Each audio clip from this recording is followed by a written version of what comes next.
Hello everyone. तो कैसे हैं आप लोग? उम्मीद है आप सब बिल्कुल स्वस्थ होंगे, अच्छे से पढ़ रहे होंगे।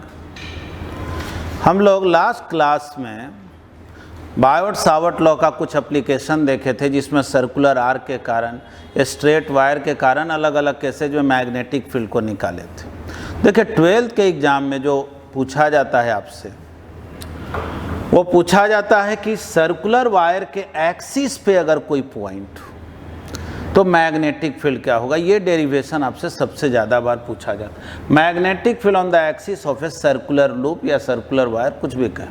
ध्यान से देखें, मान लो कहा गया इस P पॉइंट पर मैग्नेटिक फील्ड जो है कितना होगा, जो यहाँ से x डिस्टेंस पर, ठीक ना, ये जो डिस्टेंस है वो x। देखिए यही सर्कुलर वायर है, इमेजिन करें करंट का फ्लो हो रहा है इस तरह से। आपसे पूछा जा रहा है इसके एक्सिस पर मैग्नेटिक फील्ड कितना, ठीक। आइए सबसे पहले जो है ना, हम लोग मैग्नेटिक फील्ड के डायरेक्शन के बारे में सोचते हैं। वैसे तो एक सिंपल ट्रिक बता दे रहे हैं कि जैसे देखो करंट ऐसे रहना है, ऐसे क्लॉकवाइज एक्सिस पर फील्ड पूछे ना, क्लॉकवाइज तो इनवर्ड, एंटी क्लॉकवाइज आउटवर्ड। यानी मैग्नेटिक फील्ड होता है एक्सिस के अलोंग ही, चाहे इधर हो चाहे इधर हो। अब करंट इस सेंस में हो तो इधर हो। तो देखो क्वेश्चन में कह दिया, अगर देखो अब ऐसे हम मुड़ गए तो ये जो क्वेश्चन है ये एंटी क्लॉकवाइज है, ऐसे। तो एंटी क्लॉकवाइज है तो मेरे ओर, यानी एक्स एक्सिस के लॉन्ग मैग्नेटिक फील्ड हो। अगर करंट ऐसे होता तो इधर हो जाता मैग्नेटिक फील्ड, और कुछ नहीं।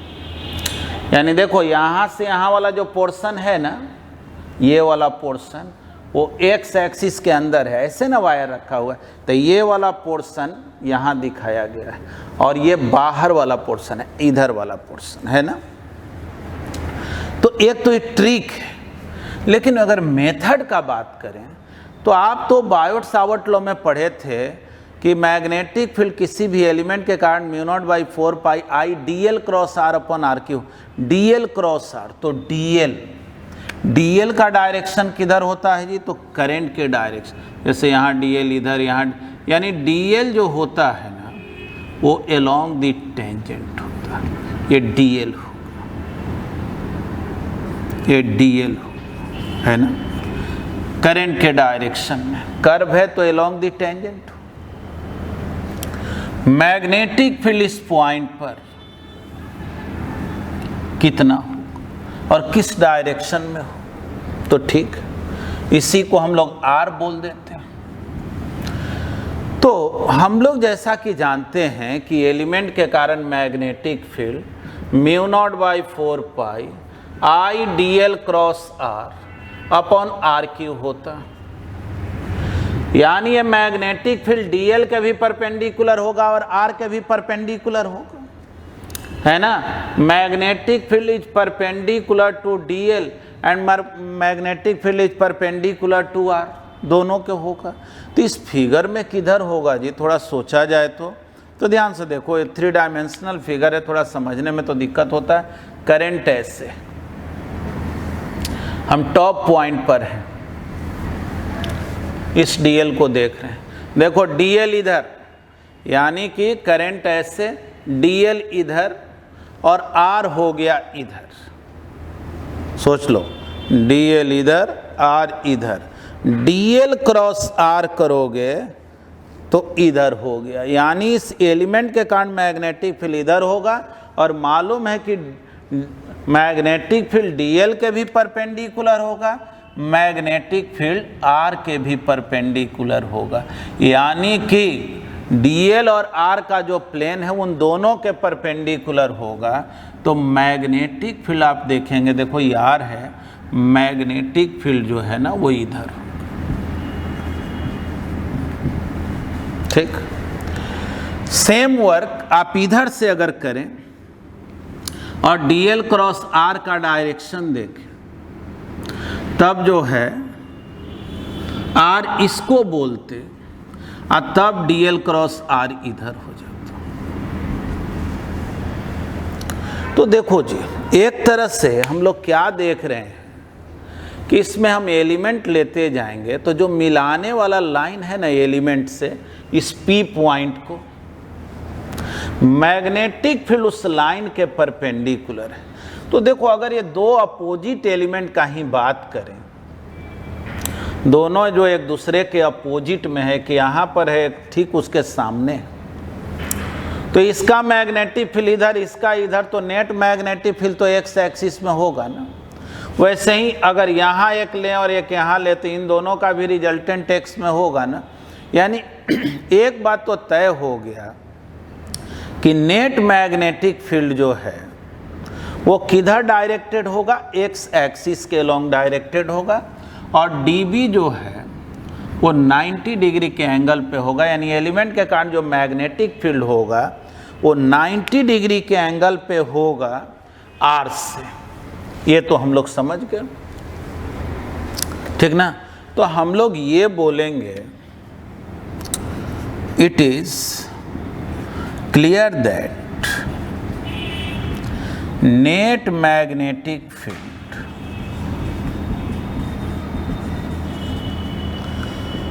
is directed along the x-axis। Net magnetic field किधर होगा, एक्स एक्सिस के अलोंग।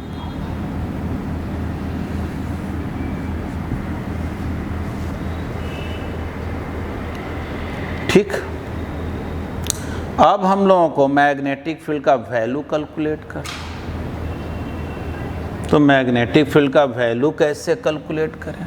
देखो जी, अगर ये एंगल थीटा है, ये 90 है, तो ये 90 माइनस थीटा, तो ये क्या हो गया थीटा, है ना। देखो ये थीटा, ये 90 डिग्री, ये 90 माइनस थीटा, ये हो गया थीटा। इतना तो मुझे मालूम है कि नेट मैग्नेटिक फील्ड डायरेक्टेड इस एक्स एक्सिस के लॉन्ग है। तो पहले इस एलिमेंट के कारण मैग्नेटिक फील्ड निकालो और फिर उसका एक्स कंपोनेंट देखो। तो बोलेंगे magnetic field at P due to the element of length dl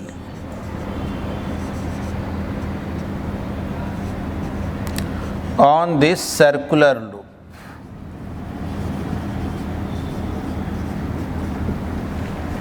तो आइए, magnetic field mu not by 4 pi I dl cross r upon r cube. देख लो ध्यान से, सर्कुलर लूप है ना, सर्कुलर लूप है, dl तो अलोंग दी टेंजेंट इसका है और r इसको बोले हैं P पॉइंट से मिलाने वाला। तो dl इधर r इधर, तो बीच का एंगल तो 90 है, तो dl r साइन 90। यानी मैग्नेटिक फील्ड हो गया mu not by 4 pi I dl r sine 90 divided by r cube, यानी mu not by 4 pi I dl by r square. चलो इतना तो मैग्नेटिक फील्ड पता चल गया। ये जो एलिमेंट है इस पॉइंट पर कितना मैग्नेटिक फील्ड देगा। चलो इसको P पॉइंट बोल रहे हैं, इतना तो हम लोग समझे। लेकिन ये मैग्नेटिक फील्ड तो इधर डायरेक्टेड है ना, हमको मैग्नेटिक फील्ड x में चाहिए। तो इसका अगर x कंपोनेंट देखें तो x से थीटा एंगल बना रहा है mu not by 4 pi I dl by r square cos theta. ठीक, mu not by 4 pi I dl r square. देखो तो r स्क्वायर का वैल्यू क्या होगा, r इसी को ना बोले हैं, तो इसके सर्कल के रेडियस को अगर कैपिटल R बोले और ये डिस्टेंस x है तो ये तो हाइपोटेनस के रोल में है ना, यानी कि r square plus x square. या रेडियस को अगर स्मॉल a से डिनोट कर दिए तो a square plus x square, यही ना बोलते हैं। कॉस थीटा क्या होता है जी? Base upon hypotenuse. तो बेस है कैपिटल R और हाइपोटेनस तो मालूम है, r divided by under root r square plus x square. देखो तो ये कितना हो गया, mu not by 4 pi i into R into D L, और नीचे हो गया R square plus X square. ये पावर 1 है, 1/2 है, ये 3/2 हुआ क्या? बोलो 1 + 1/2 कितना हो गया? 3/2। देखो जी, तो मैग्नेटिक फील्ड का एक्स कंपोनेंट इतना आया। अब नेट मैग्नेटिक फील्ड क्या हो? बोलो ना, नेट मैग्नेटिक फील्ड क्या हो? तो इसी को इंटीग्रेट करेंगे। देख लो, कैपिटल आर का वैल्यू बदल नहीं रहा, एक्स भी फिक्स वैल्यू है, एक्स भी बदल थोड़े रहा, पी पॉइंट एक फिक्स पॉइंट पर है। तो नेट मैग्नेटिक फील्ड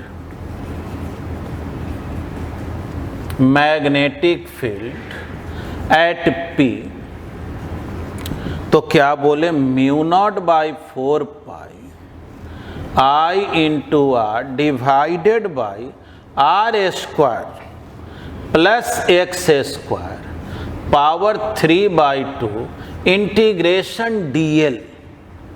ठीक ना, चाहे तो यहाँ राउंड भी दे सकते हैं, सर्कुलर लूप के लिए काम कर रहे हैं, इंटीग्रेशन dl।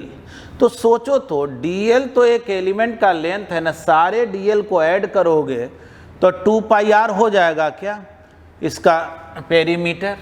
यानी मैग्नेटिक फील्ड कितना आया, mu not by 4 pi I into R 2πr R square plus X square power 3/2। ये हो गया मैग्नेटिक फील्ड का वैल्यू। यानी कितना आया जी, म्यू नॉट बाई 4 पाई, देख लें,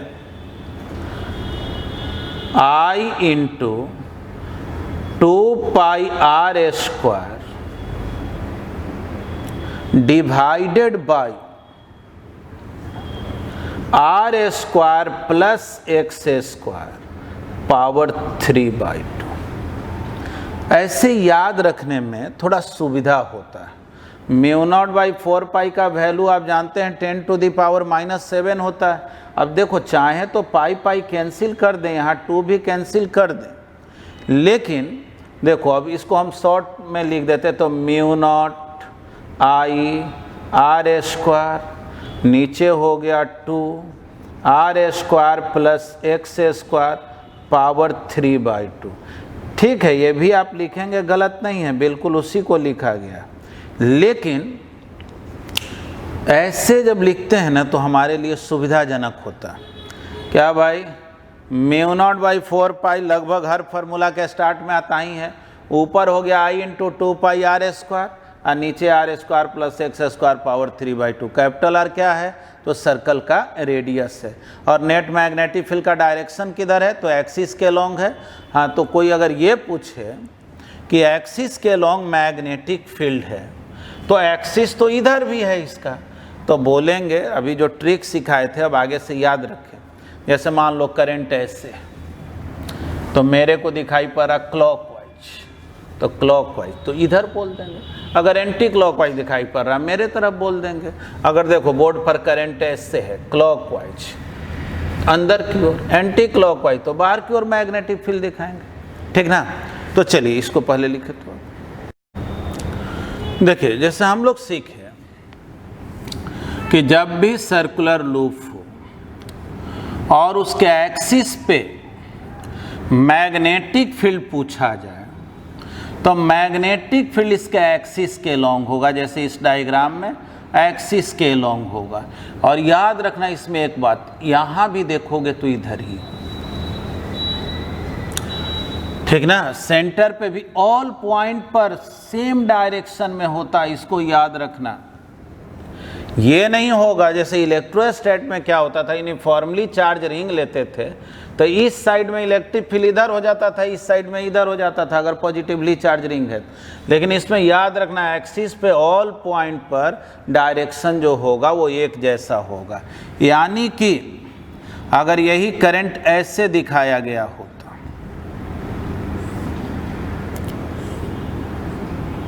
ठीक ना, इस सेंस में दिखाया गया होता, इसके उल्टा, तब मैग्नेटिक फील्ड का डायरेक्शन सेंटर हो या कोई और भी पॉइंट हो। अब देखो इसी फार्मूला के हेल्प से जब हम लोग x के जगह, जैसे मान लो हम लोग x इसको अज्यूम किए थे ना, व्हेन x इक्वल टू 0 यानी eight the centre of circular loop, ये पहले भी हम लोग पिछले दिन भी सेंटर पे निकालना सीखे थे आर्क वाला फॉर्मूला को यूज करके। तो सेंटर पे निकालेंगे तो x के जगह 0 पुट कर देंगे, तब जो मैग्नेटिक फील्ड का वैल्यू आएगा mu not I R square two R square plus 0 power 3/2। देखो तो क्या हो जाएगा, 2 power cancel, mu not I by 2r बचेगा क्या, देख लो, यही मैग्नेटिक फील्ड आएगा। अब पिछले क्लास में भी हम लोग सर्कुलर वायर के सेंटर पे निकाले थे तो यही मैग्नेटिक फील्ड आया था। वैसे देखो नॉलेज के लिए जानना, जैसे मान लो ये सर्कुलर लूप है, आई करंट का फ्लो हो रहा है ना, तो एक्सिस के अलोंग तो जाना ही, देखो ऐसे रखा हुआ सर्कुलर लूप है, यानी ज़मीन पे समझो एंटी क्लॉकवाइज करंट है, मैग्नेटिक फील्ड तो इधर होगा, इस लाइन पर कहीं भी देखोगे। सही मायने में इस किनारे में अगर देखें ना तो इस तरह से मैग्नेटिक लाइंस ऑफ फोर्स जो है वो क्लोज लूप को बनाता है, ठीक ना, मैग्नेटिक लाइंस ऑफ फोर्स जो है वो क्लोज लूप को इस तरह से होता है। जैसे इसमें आई करंट का फ्लो हो रहा है ना, करंट कैरिंग वायर, कैसे स्ट्रेट वायर में सिखाए थे कि क्लोज लूप ऐसे बना हुआ रहता है, तो उसी तरह से अगर सर्कुलर लूप भी है ना, तो एक्सिस के अलोंग तो ठीक है, मैग्नेटिक फील्ड एक्सिस के अलोंग है, इधर जो है ना कुछ इस तरह से रहता है। वही बात आप ऐसे यहाँ भी बोल सकते हैं, क्योंकि इसमें करंट का फ्लो हो रहा है।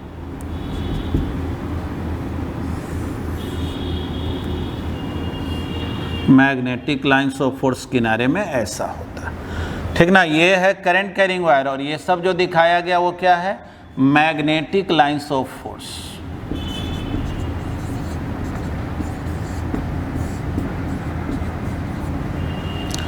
मैग्नेटिक फील्ड इस एक्सिस के लॉन्ग हो गया।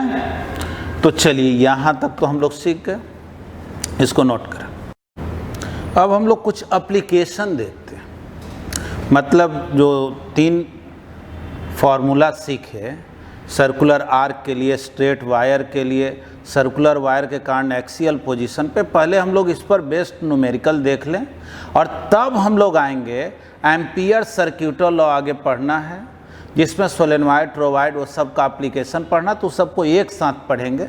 फिलहाल जो है अब फार्मूला बेस्ड कुछ क्वेश्चन, कुछ कंसेप्चुअल क्वेश्चन, या जो भी कंसेप्ट अभी तक सीखे हैं उसका एप्लीकेशन क्या है। देखिए क्वेश्चन है, a current carrying circular coil of 100 turns and radius 5 centimeter produces a magnetic field of 6 × 10⁻³ Tesla at its center। देखो सर्कुलर कॉइल और सेंटर पे मैग्नेटिक फील्ड का बात हो रहा है, ठीक ना। सर्कुलर कॉइल है मतलब ढेर बार जो है ना तार को लपेट दिया गया, सेंटर पे मैग्नेटिक फील्ड पूछा जा रहा है।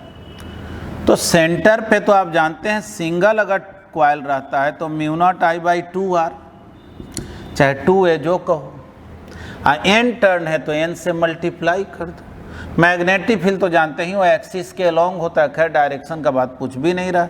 b कितना दे दिया है जी, 6 × 10⁻³ अब म्यू नॉट का वैल्यू क्या लिखें, तो म्यू नॉट बाई 4π क्या होता, इसका वैल्यू 10⁻⁻7 ऐसा यूनिट होता है, तो म्यू नॉट के जगह लिख दीजिए 4π × 10⁻⁷। आई कितना, तो क्वेश्चन में आई तो पूछ ही रहा है कितना होगा, नंबर ऑफ टर्न कितना, तो नंबर ऑफ टर्न दे दिया है 100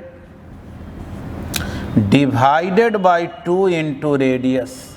रेडियस कितना दिया है जी, तो 5 सेंटीमीटर, यानी 5 इंटू 10⁻⁻² मीटर, मीटर में कन्वर्ट कर लिया। अब इसको थोड़ा सॉल्व कर लिया जाए तो कितना हुआ जी, इधर 6 इंटू 10⁻⁻3, ये तो 2 पाई हो गया, डिवाइडेड, या 2 पाई काहे के लिख कीजिएगा, 4 पाई ही रहने दें। और देख लो नीचे ये हो गया 10, 10⁻⁻² है, यानी 10⁻⁻1। और ऊपर में क्या बचा जी, 10⁻⁻5 इंटू आई। बस अब इसको थोड़ा सॉल्व कर लो। 10⁻⁻1 से इसका गायब होगा तो 6 इंटू 10⁻⁻3, 4 पाई 10⁻⁻4 हुआ जी। चलो आई का वैल्यू कितना होगा, 6 इंटू 10⁻⁻3, 4 पाई 10⁻⁻4, ऑल दो ऊपर जाएगा 60 divided by 4 pi, 15 by pi, pi का वैल्यू रख लो, इतना एम्पियर जो है ना, करंट हो गया। तो एकदम फॉर्मूला पुटिंग क्वेश्चन था, केवल इसमें एक टर्म जोड़ दिया था, क्या, नंबर ऑफ टर्न n है, और तो कुछ इसमें करना नहीं है। तो चलिए इसको 23 से लिख लें। हाँ जी, इस क्वेश्चन को देखेंगे। कह रहा है an electron makes 3 into 10⁵ revolution per second in a circle of radius 0.5 angstrom. Find magnetic field at the centre of circle, है ना, सर्कल के सेंटर पे मैग्नेटिक फील्ड क्या हो। तो देखिए मैग्नेटिक फील्ड जो है, आप फॉर्मूला तो जानते हैं, μ0I/2r, सेंटर पे मैग्नेटिक फील्ड यही होता है सर्कल के। लेकिन यहाँ क्वेश्चन ही अलग है, इलेक्ट्रॉन जो है वो चक्कर लगा रहा है ना। अच्छा चलो, एक इलेक्ट्रॉन है जो चक्कर लगा रहा है,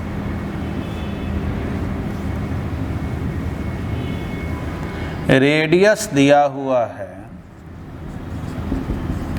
0.5 एंगस्ट्रम।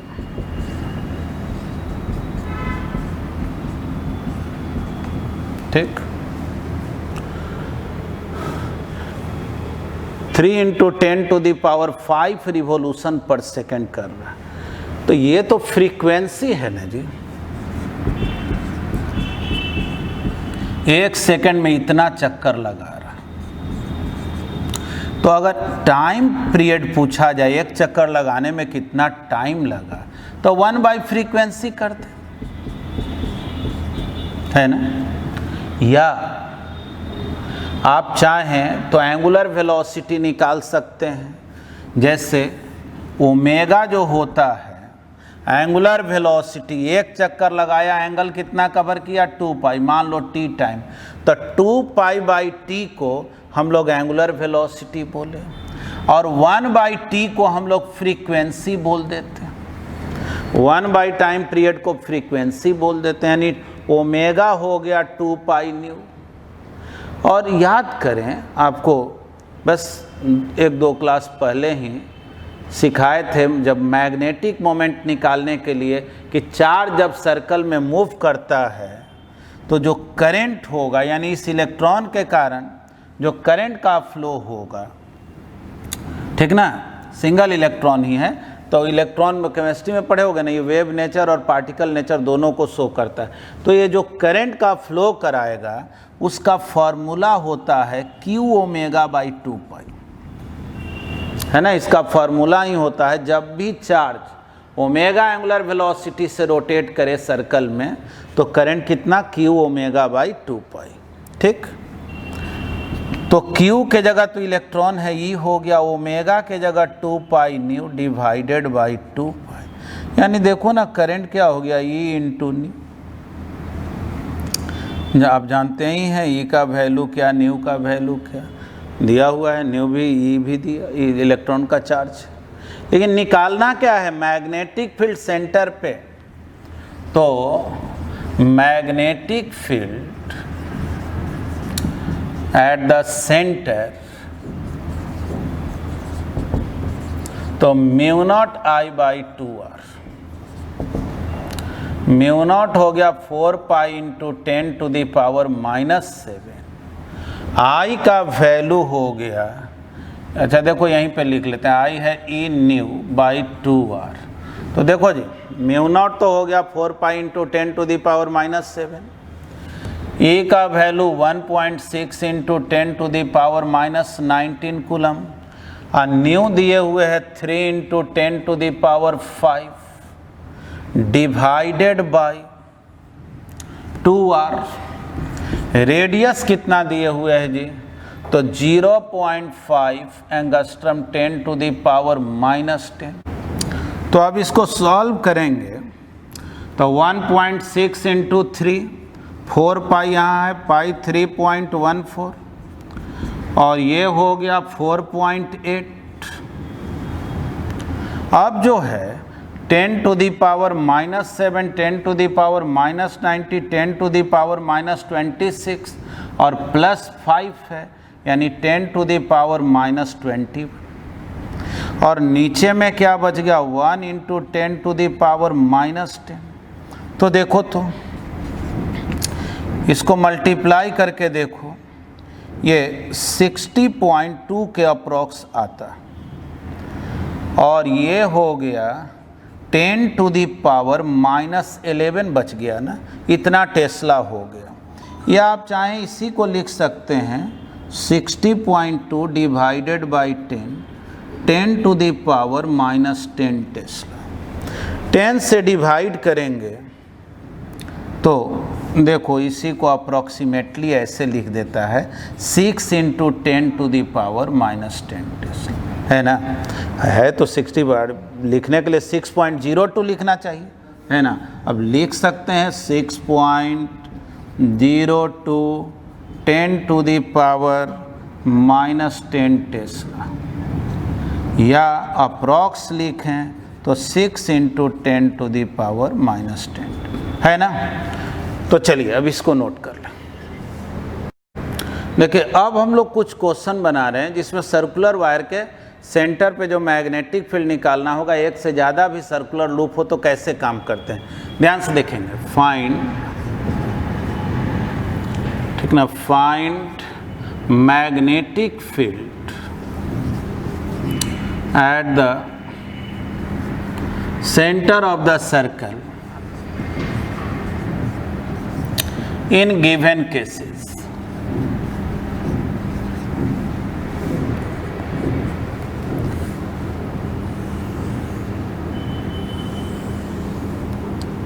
सपोज कीजिए इसमें I1 करंट, इसमें I2 करंट, इसका रेडियस A1 है, इसका रेडियस A2 है। मैग्नेटिक फील्ड इस O पॉइंट पर निकालें। मैग्नेटिक फील्ड एट O, तो देखो जी सर्कुलर वायर है, दोनों में एंटी क्लॉकवाइज में करंट है ना। मान लेते हैं 1 मिनट के लिए करंट इक्वल है, दोनों में सेम सेंस में ना करंट एंटी क्लॉकवाइज, तो इसमें भी फील्ड आउटवर्ड, इसमें भी आउटवर्ड। तो बोलेंगे mu not I by 2A1 mu not I by 2A2। कोई दिक्कत है? अब देखें, दो ठो सर्कुलर वायर है,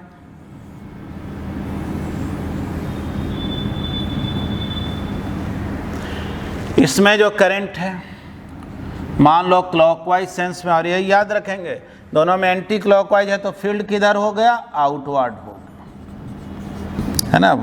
थोड़ा और सिंप्लीफाई कर लेंगे, mu not I by 2 common हो गया 1/A1 प्लस 1/A2। इसमें देखिए एक करंट क्लॉकवाइज, दूसरा करंट एंटी क्लॉकवाइज, इसका रेडियस A1 है, इसका रेडियस A2 है। मैग्नेटिक फील्ड इस O पॉइंट पर निकालना, तो देख लो, इसका मैग्नेटिक फील्ड तो ज़्यादा होगा, रेडियस कम है, रेडियस जितना ही कम होता है फील्ड ज़्यादा होता है, यानी क्लॉकवाइज के कारण इनवर्ड और एंटी क्लॉकवाइज के कारण आउटवर्ड। रेडियस कम है, करंट तो दोनों में सेम है, इसलिए ज़्यादा फील्ड इसका होगा, तो यहाँ बोलना पड़ेगा B1 माइनस B2। तो B1 हो गया μ0I/2A1, ये हो गया μ0I/2A2। माइनस क्यों किया समझ गए, क्योंकि एक का सेंस जो है इनवर्ड है और दूसरे के लिए आउटवर्ड है। तो μ0I/2 1/A1 माइनस 1/A2, और ये मैग्नेटिक फील्ड किधर हो गया, इनवर्ड हो गया, है ना, अंदर की ओर, इसके अकॉर्डिंग होगा। अब देखो इसी क्वेश्चन में कह दिया गया कि दो ठो सर्कुलर लूप है, एक हॉरिजेंटल प्लेन में है और एक वर्टिकल प्लेन में, दोनों में इक्वल करंट का फ्लो हो रहा, ठीक ना। मान लो इसका रेडियस A1 है और इसका रेडियस A2। मैग्नेटिक फील्ड क्या होगा, ठीक ना, दोनों जो है ना उसका प्लेन एक दूसरे के परपेंडिकुलर है। तो देखो जो जमीन पे रखा गया लूप है उसके कारण, मतलब हॉरिजेंटल लूप के कारण मैग्नेटिक फील्ड तो जानते हो, एंटी क्लॉकवाइज है तो ऊपर की ओर, यानी एक्सिस के लॉन्ग मैग्नेटिक फील्ड, यानी इस लूप के कारण मैग्नेटिक फील्ड इधर हो गया, इसको B2 बोल रहे हैं इसके कारण, और इस करंट के कारण मैग्नेटिक फील्ड इधर हो गया। एक मिनट ऐसे बना लेते हैं, तो मैग्नेटिक फील्ड इधर हो गया, है ना।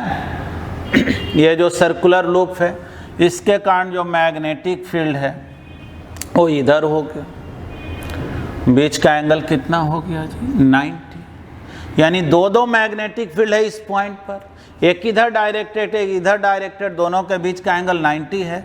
B1 का वैल्यू μ0I/2A1, B2 का वैल्यू μ0I/2A2, दो वेक्टर बीच का एंगल 90, यानी नेट मैग्नेटिक फील्ड क्या होगा, तो net magnetic field eight O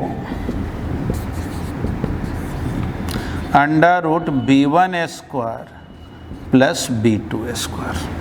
बोलिए कोई प्रॉब्लम है इसमें, तो चलिए इसको लिख लिया जाए। देखेंगे जैसे क्वेश्चन में कहा गया एक सर्कुलर लूप है, इसमें I करंट का फ्लो हो रहा, बस I बोला जैसे ही मैग्नेटिक फील्ड इधर हो गया, है ना। मान लो रेडियस इसका दे दिया कैपिटल R, तो मैग्नेटिक फील्ड इस O पॉइंट पर निकालें तो μ0I/2R। अब क्वेश्चन में क्या कह रहा है कि एक इलेक्ट्रॉन जो है इसके सेंटर को क्रॉस कर रहा v वेलोसिटी से 30 डिग्री के एंगल पर। बतलाव ये इलेक्ट्रॉन जब सेंटर को क्रॉस करेगा तो इस पर फोर्स कितना लगेगा, तो फोर्स एक्टिंग ऑन इलेक्ट्रॉन, तो फोर्स का वैल्यू क्या हो गया Q V×B। Q के जगह ये है V×B, VB sin 30 हो गया, है ना। B के जगह μ0I/2R sin 31/2, बस जो आएगा वो आंसर होगा, है कि नहीं, आसान। देखें वैसे यहाँ क्वेश्चन लिख दे रहे हैं, find force acting on electron when it crosses the centre of the circle. कोई दिक्कत है इसमें। अब देखें नेक्स्ट क्वेश्चन। अब आपसे इसी क्वेश्चन में आगे, मतलब इसी का एप्लीकेशन में आगे हम लोग देख रहे हैं, जैसे कहे ना कि एक सर्कुलर आर्क जो सेंटर पर एंगल बना रहा है 60 डिग्री, इसमें 2 एम्पियर का करंट, इसका रेडियस 1 मीटर है। मैग्नेटिक फील्ड बतलाओ इसके सेंटर पर क्या हो। Find magnetic field eight O। तो बोलो मैग्नेटिक फील्ड का फॉर्मूला क्या होता है, mu not by, sorry circular bar को, हाँ ठीक ही है, mu not by 4 pi I by A into alpha या थीटा, जो भी, यही सिखाया गया था। कोई भी सर्कुलर आर्क के कारण मैग्नेटिक फील्ड क्या, म्यू नॉट बाई 4 पाई क्या होता है 10 टू द पावर -7। I कितना दिया हुआ 2 एम्पियर, रेडियस कितना 1 मीटर, और थीटा कितना 60 डिग्री। तो डिग्री नहीं लिखना है, रेडियन में बदल देना है। तो 180 डिग्री जो होता है वो पाई रेडियन होता है, तो 60 डिग्री क्या हो गया, पाई बाई 3 हो गया। यानी कि 2 pi by 3 into 10 to the power -7 tesla. इसमें तो बहुत दिमाग लगाने की जरूरत नहीं है। अब देखें, जैसे क्वेश्चन में कहा गया कि एक सर्कुलर लूप है, देखो इधर से करंट इंटर कर रहा है और डायमेट्रिकली जो है अपोजिट पॉइंट यहाँ से निकल रहा है। यूनिफॉर्म वायर, ठीक ना। यूनिफॉर्म वायर कहने का मतलब हो गया कि जितना करंट इधर जाएगा, जो रेजिस्टेंस इधर है वही इधर है, तो करंट हाफ बट जाएगा, I बाई 2 करंट इस तरह से बट जाएगा। मैग्नेटिक फील्ड कहा गया कि यहाँ पर क्या होगा, और मान लो रेडियस का वैल्यू कुछ A दिया हो। तो देखो जी, इस O पॉइंट पर अगर मैग्नेटिक फील्ड हम लोग निकालें, तो इस स्ट्रेट वायर के कारण बात करें तो इसके लाइन में ना ये पॉइंट है, तो इसके लाइन में ये पॉइंट है, तो ये स्ट्रेट वायर कोई फील्ड देने वाला नहीं है। यानी इसके कारण, ये वाला पोर्शन के कारण और ये वाला पोर्शन के कारण कोई फील्ड नहीं होना है, पहले भी बतलाए हैं। क्योंकि मैग्नेटिक फील्ड में होता है DL क्रॉस R, DL और R के बीच का एंगल DLR साइन थीटा होता है। तो सोचो, अगर ये स्ट्रेट वायर के लाइन में पॉइंट लेंगे तो जिधर DL उधर ही R, तो थीटा मेरा 0 होगा, तो साइन 0 0 हो जाएगा। चाहे DL इधर और R इधर, बीच का एंगल 180, तब भी साइन 180 0 होता है। तो याद रखना है कि जब भी कोई स्ट्रेट वायर रहे और उसके लाइन में कहीं भी पॉइंट आगे या पीछे हो तो मैग्नेटिक फील्ड 0। अब चलो इसके लिए बात करें तो देखो, इसके लिए मान लो इसको पार्ट 1 बोल रहे हैं, इसको पार्ट 2 बोल रहे हैं। तो सोचो तो, करंट ऐसे फ्लो हो रहा है, समझो तैरते हुए इधर जा रहे हो, तो ये राइट साइड में ना पॉइंट है, तो बोले थे राइट साइड में पॉइंट है तो फील्ड इनवर्ट, या ऐसे भी थोड़ा सोचो नहीं, क्लॉकवाइज जैसा नहीं लग रहा, यहाँ से यहाँ तो इनवर्ट। इधर देखो, ऐसे तैरते जाओगे तो ये लेफ्ट साइड में है, लेफ्ट साइड तो आउटवर्ड। यानी कि अगर हम लोग B1 का वैल्यू बोलें तो देखो जी, B1 और B2 मैग्नेटिक फील्ड हमको पता करना है, वेक्टर फॉर्म में लिख रहे हैं। तो देखो, इसके कारण मैग्नेटिक फील्ड इनवर्ड, इसके कारण मैग्नेटिक फील्ड आउटवर्ड, दोनों तो इक्वल मैग्नेटिक फील्ड देगा। तो अगर एक्सप्लेन करना चाहते हो, ऐसे तो डायरेक्ट मुझे मालूम है 0, कारण कि देखो एक इनवर्ड है एक आउटवर्ड है, रिजल्टेंट 0। अगर वेक्टर फॉर्म में लिखोगे तो ऐसे ना लिखोगे, mu naught I by 2 by 4 pi radius into alpha, alpha के जगह पाई लिखेंगे, तो पाई डायरेक्शन किधर, इनवर्ड, इनवर्ड को हम लोग वेक्टर में माइनस के बोलते हैं, और प्लस देख लो यही बात फिर लिखेंगे B2 के कारण, और किधर, आउटवर्ड। मतलब इतना लेंदी करने की जरूरत नहीं है, डायरेक्ट आंसर तो मालूम है, mu not by 4 pi I by 2A into pi, और आपकी K लिख दिए। तो देखो, तो जितना आया माइनस के उतना ही क्या आया, प्लस के। तो नेट फील्ड कितना हो गया, तो 0। देखो अब यहाँ पे स्पेस नहीं, हम साइड में लिख दे रहे हैं, यानी नेट मैग्नेटिक फील्ड हो गया 0। हाँ, इतना बनाने की ज़रूरत नहीं है। देखो इसके कारण राइट साइड इनवर्ड, इसके कारण left side outward, inward outward cancel, बात खत्म। इसमें तो कोई दिक्कत नहीं है, ठीक ना। देखो एक फॉर्मूला और सिखा दे रहे हैं, जैसे जो अभी हम इलेक्ट्रॉन वाला क्वेश्चन बतलाए थे ना, कि कोई चार्ज पार्टिकल जो है मूव कर रहा है, मैग्नेटिक फील्ड कैसे निकालें, तो एक और बात सिखा दे रहे हैं और उसके बाद जो है फिर होमवर्क देंगे आपको। पहले लिखें।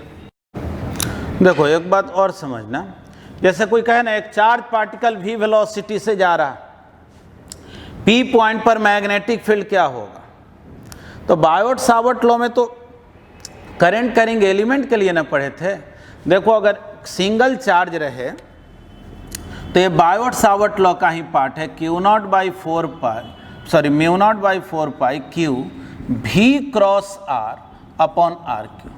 आप इसको एज ए फॉर्मूला याद रखेंगे, कोई भी सिंगल चार्ज का बात हो। जैसे अभी हम लोग देखे थे ना कि एक इलेक्ट्रॉन जो है सर्कल में मूव कर रहा, इलेक्ट्रॉन सर्कल में मूव कर रहा, मान लो इसका रेडियस दिया हुआ है r, जाहिर है वेलोसिटी तो हमेशा अलोंग द टेंजेंट होता है, ठीक। अब आपसे पूछा जाए मैग्नेटिक फील्ड सेंटर पर क्या होगा, तो मैग्नेटिक फील्ड क्या होगा, μ0/4π q v क्रॉस r, तो e v cross r upon r,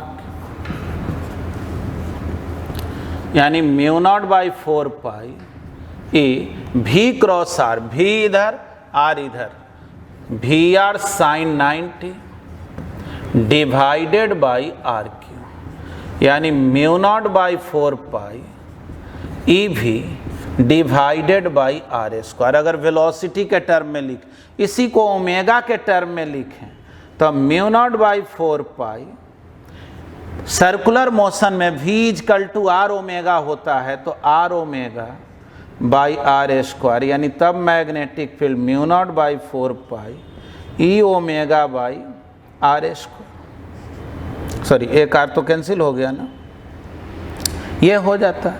इसी को जो है ना आप अगर इस टर्म में लिखते, ओमेगा को 2π न्यू लिख दें, तो μ0/4π ओमेगा को अगर हम फ्रीक्वेंसी के टर्म में लिख दें, तो देख लो मैग्नेटिक फील्ड हो गया μ0, 2 से कैंसिल हो गया, pi cancel, μ0 e nu divided by 2r, है कि नहीं, यही आ गया मैग्नेटिक। तो मैग्नेटिक फील्ड का फॉर्मूला ये भी हो गया, वेलोसिटी के टर्म में, एंगुलर वेलोसिटी के टर्म में ये फॉर्मूला हो गया, फ्रीक्वेंसी के टर्म में ये फॉर्मूला हो गया। तो ठीक है, देखिए आप लोगों को अब कुछ होमवर्क दे रहे हैं। देखो SCV में चैप्टर 35 में है ना, जो magnetic field due to current करके दिया हुआ है, उसमें 32 से लेकर के, एक मिनट थोड़ा देख लेते हैं,